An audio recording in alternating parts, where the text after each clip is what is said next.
Everyone, Suzanne here. I hope you're all well and welcome to Sew Custom.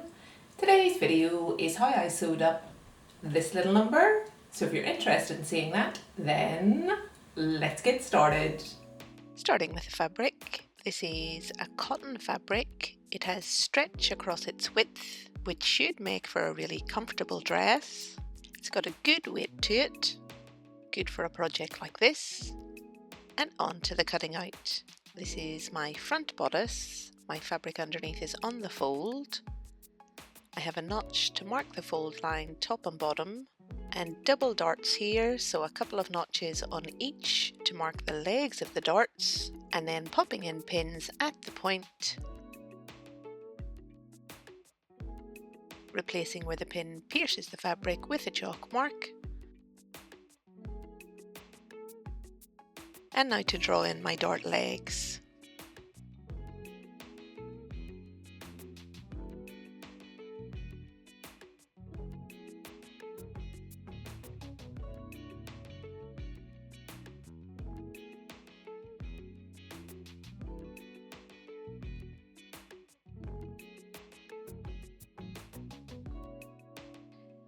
Ready to pin, matching up my notches at the bottom of the dart legs, popping my pin through that chalk line on the top, out through the chalk line on the bottom, and back up through again.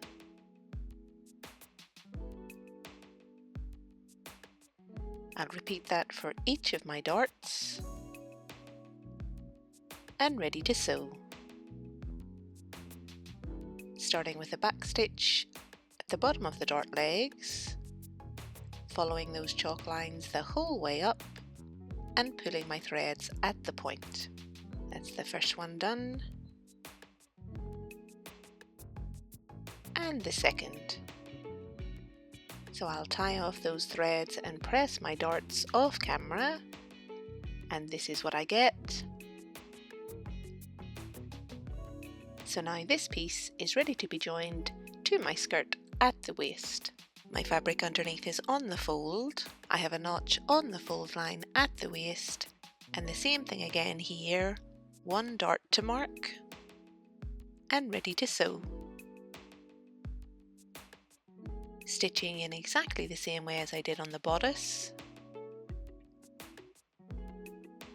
I've tied off my threads and pressed out my dart.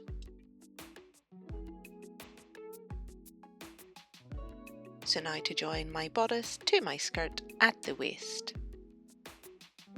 Lining up my notches, lining up my edges, and stitching here at my 1 centimeter seam allowance the whole way across.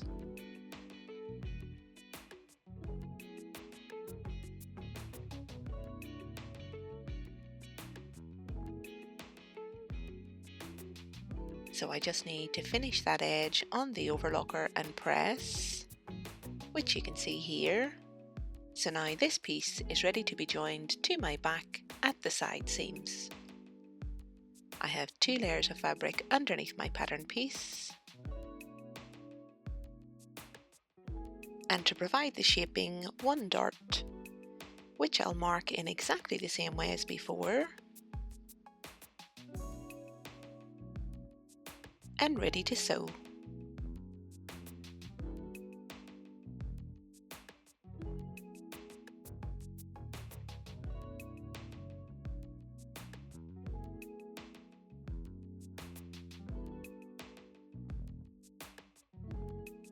So that's my back bodice all prepped, ready for the back skirt. I have 2 layers of fabric underneath my pattern piece and a few notches here. So I need to mark my dart legs. I have a zip notch and a notch to mark the top of my split.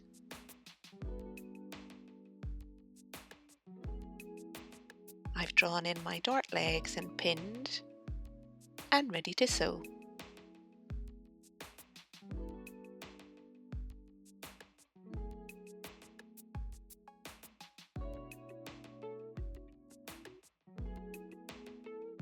And once I've tied off my threads and pressed out my darts, I can join these pieces to my bodice.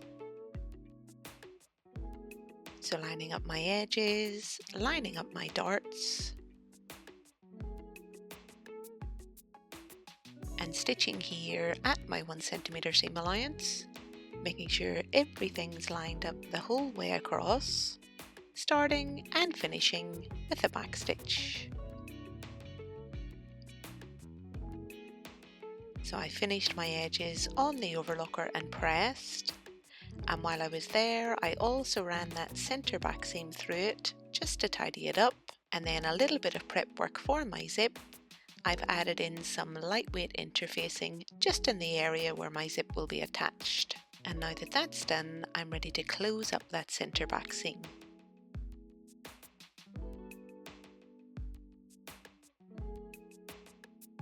So I'm stitching from the top of my split to my zip notch, and I'm going to leave the area above and below unsewn for now. I would usually put in a conceal zip at this stage, which has a slightly different construction method, but today I'm trying out a lapped zip. So stitching at my seam allowance using a regular stitch length, starting and finishing with a back stitch. So I just need to press open that seam, and that's how that looks. So now for the area where my zip will be attached, on one side I'm pressing at my seam allowance, and then on the other I'm pressing by a fraction less, so about 1/8 of an inch less, and I'm measuring here just to make sure I'm being as accurate as I can be. So that's both sides all pressed out and ready for my zip, which is standard. So I'm placing the tape in underneath and lining up my regular seam allowance just on the edge of the zipper teeth and ready to sew. Using my standard zipper foot, lining my needle up about 1 millimeter or 2 away from that crease line, and using a regular stitch length, sewing the whole way up.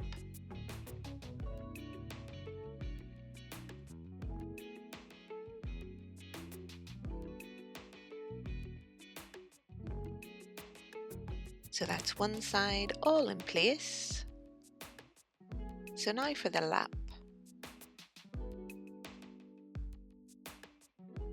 So I'm just laying that crease edge over the top of the zip, over the top of the stitches you've just seen me sew, and pinning into place.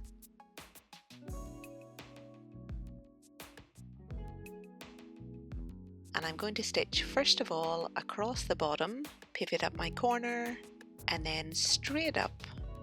And I'm feeling the whole way along here to make sure I'm about 1 millimeter or 2 away from the zipper teeth.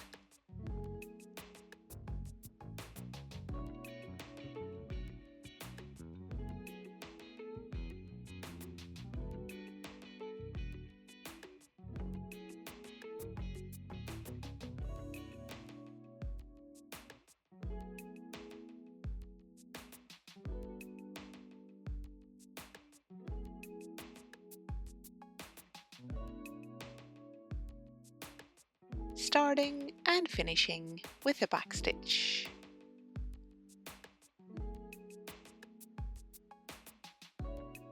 So I've given that a good press, and this is the result. And I'm very happy with this.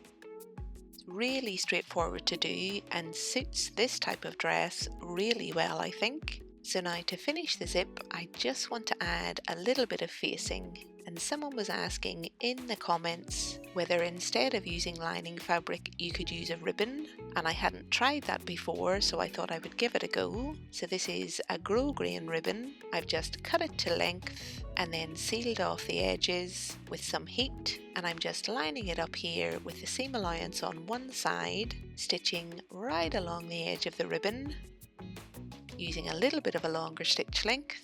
And someone else was asking why I changed stitch length. So if I'm using a little bit of a longer stitch length, it's usually because it's on an area that doesn't need to be as strong or it's decorative. So here, for example, I'm not stitching two seams together, so I prefer to use that longer stitch length. So that's my zip all installed and my facing attached. So now this piece is ready to be joined to my front at the side seam. So lining up my edges, lining up my waist seam,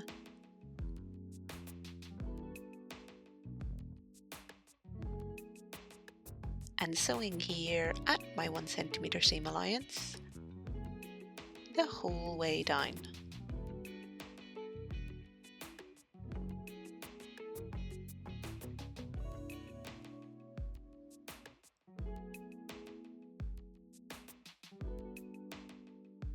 I finished my edges and pressed out my seams, and while I was at the overlocker I also ran the hem through it.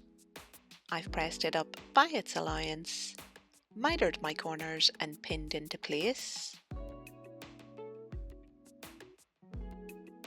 And here just stitching right along the edge of those overlock stitches, using a little bit of a longer stitch length. Starting at the top of the split on one side, coming the whole way around the hem,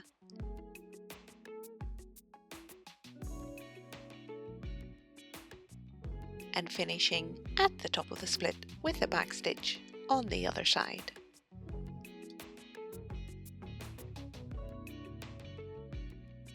That's had a good press. Happy with that. So now to finish the armholes, and for this dress I've decided on a bias finish. So I've just folded the bias in half along its length, and I'm going to stitch at my 1 centimeter seam allowance the whole way around, taking this nice and gently, trying to make sure I'm sticking to that seam allowance as accurately as I can, starting and finishing with a back stitch. So I just need to trim down that excess allowance, so cutting right up to the edge of the bias tape and then pressing it away from the bodice, but making sure that trimmed edge underneath is butted up against it and ready to understitch. So I'm stitching through that trimmed allowance underneath, and I'm about 1 millimeter or 2 away from the bodice itself, using a little bit of a longer stitch length. And what this understitching is doing is helping to keep that bias tucked away in underneath, nice and neat. So now to finish the bias, I just need to press it in underneath,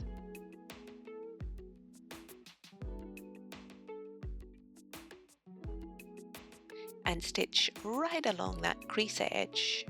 And it's probably worthwhile mentioning I've changed my upper thread to black, and I've kept my bobbin thread here white. Using that same longer stitch length again, taking this nice and gently,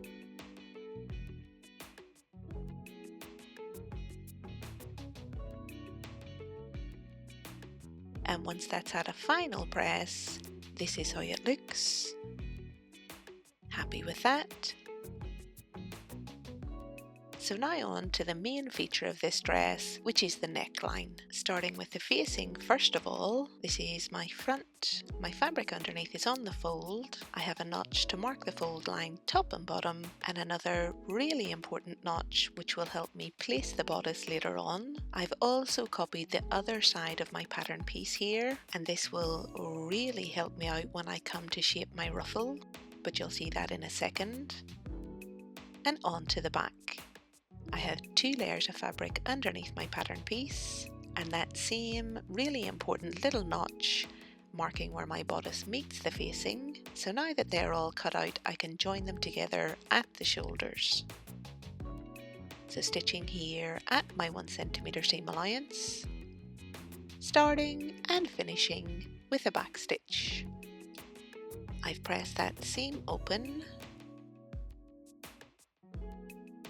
So now this is ready to be joined to my bodice. So I'm laying this right side of facing to wrong side of bodice.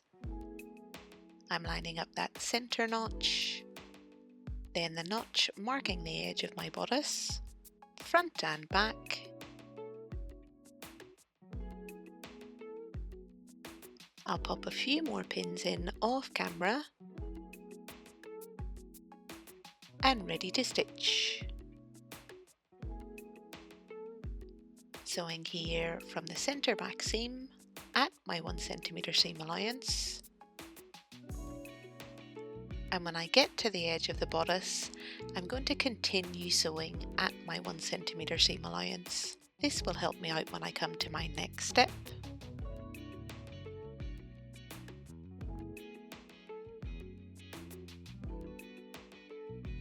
Sticking to that allowance the whole way around, finishing at the other side of the centre back with a back stitch.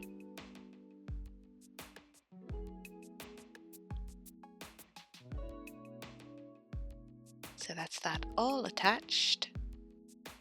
I just need to trim out some of that bulk along the allowance.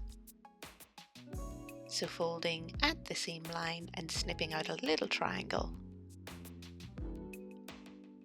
I'll repeat that the whole way around. This will just reduce that bulky seam and allow me to press everything nice and flat. And this is where continuing to stitch across the shoulder is very helpful because I've used that stitch line as a guide to press.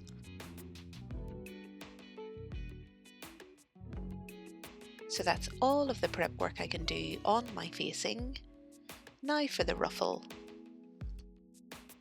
So I've cut myself 3 strips of fabric, 2 for the back and 1 for the front. And the first thing to do is join them together along those short ends.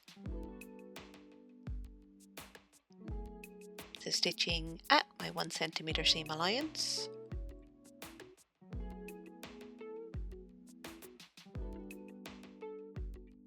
I'll press open my seams and this is what I get.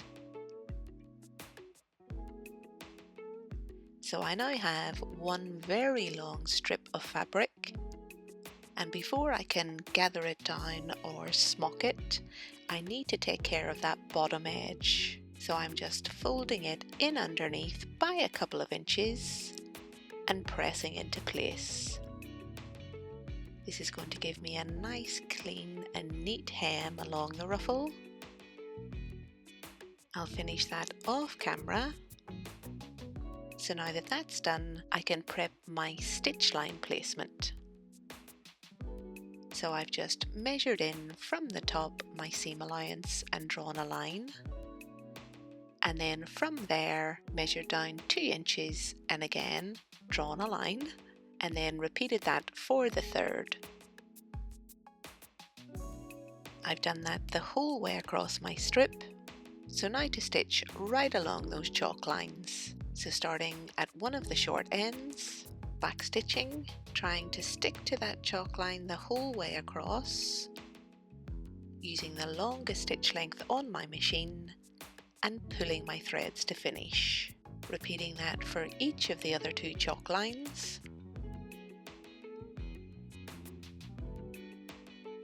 So that's my stitch lines in place for one of the sides of my back. I'll repeat that same process again for the front and the other back. Now to gather that fabric down. So I'm leaving the bottom threads as they are, holding on to the top threads and pushing my fabric along. So that's it, all gathered down. Now I need to shape it. So this is where my pattern pieces come back into play. So I'm popping my back piece in underneath, pinning my ruffle to it along that edge. And I'm just going to adjust the ruffles until I get this shape that I need. So until it matches up with the pattern piece in underneath. This takes a little bit of time to do and a little bit of patience. But it's a really good method if you have straight fabric that you want to make into a curve. For example, on a border print, this would be a great method to use. So I've repeated that entire process, as I say, for the front and the other side of my back. And this is what I get. I've given it a good press.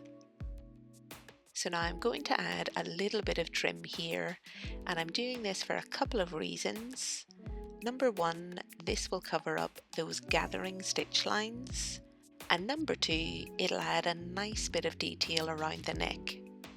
So I'm using that same bias I used earlier for the armholes, and I'm using those gathering stitches as a guide, lining the raw edges of the bias up there and stitching the whole way around.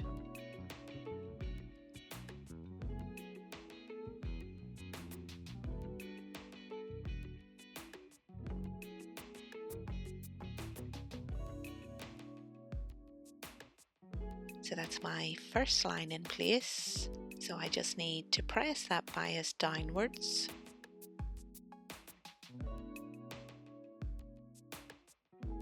And stitch right along that crease edge. Taking this nice and slowly, trying to stick to that crease edge the whole way around. Using that same longer stitch length as before.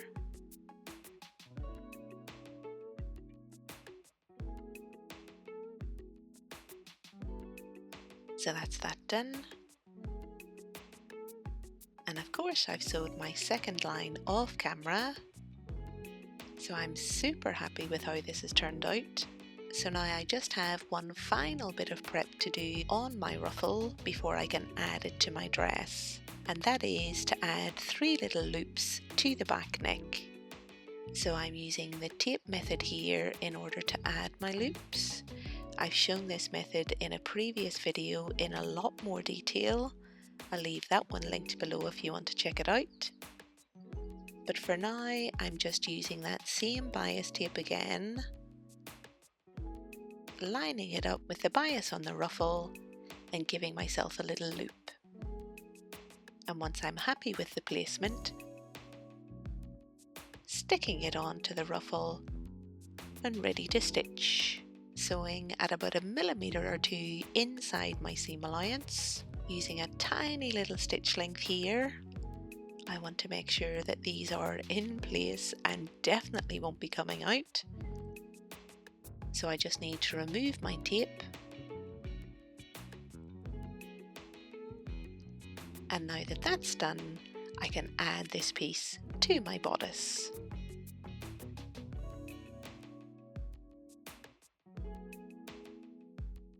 So laying it over the top, matching up my neck edges the whole way around.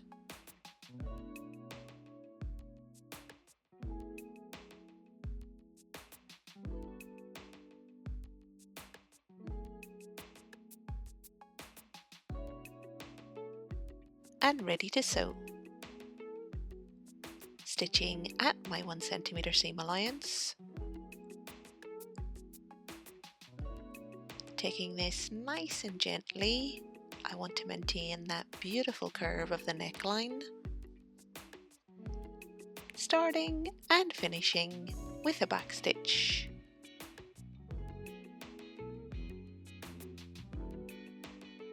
So that's my ruffle all attached, and just like the bias before, I want to understitch here. So off camera, I've trimmed down that excess seam allowance. I've pressed it towards the facing, and here just stitching about 1 millimeter or 2 away from the ruffle, through the facing, through that trim seam allowance in underneath, using that same longer stitch length as before, starting and finishing with a back stitch.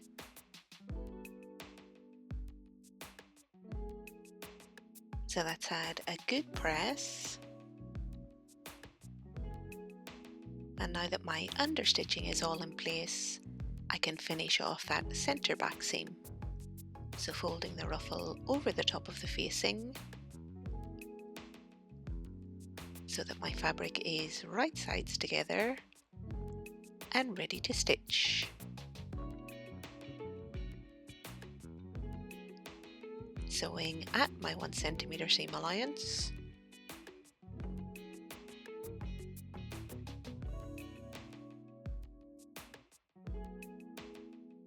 And once it's at a good press, this is how it looks. Happy with that.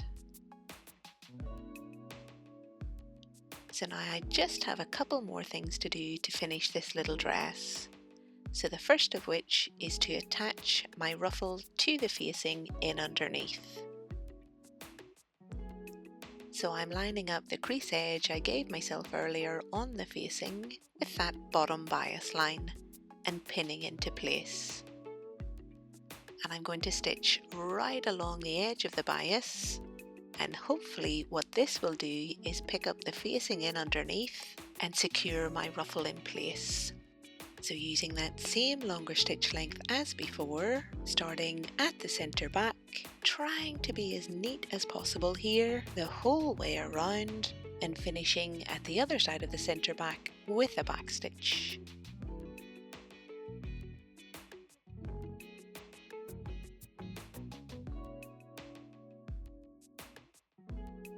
So I've given that a good press. So the very last things I have to do is just stitch down the edge of my ruffle to the centre back at the bottom and add these standard little shank buttons, both of which I've completed off camera.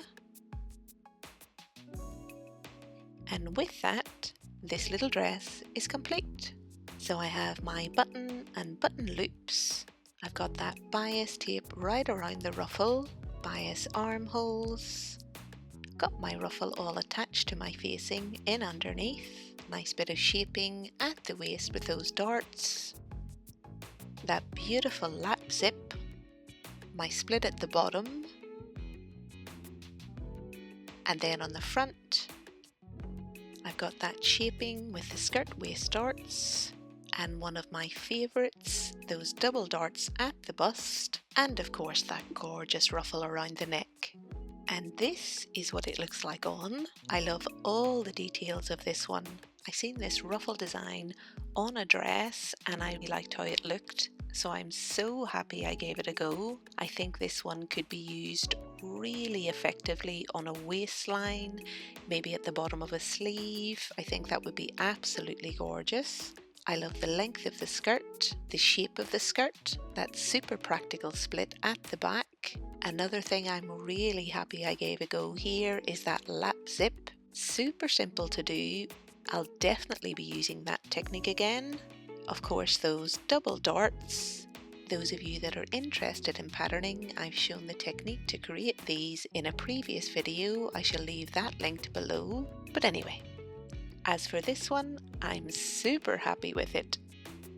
So I really hope you guys enjoyed the video. I hope you found it useful.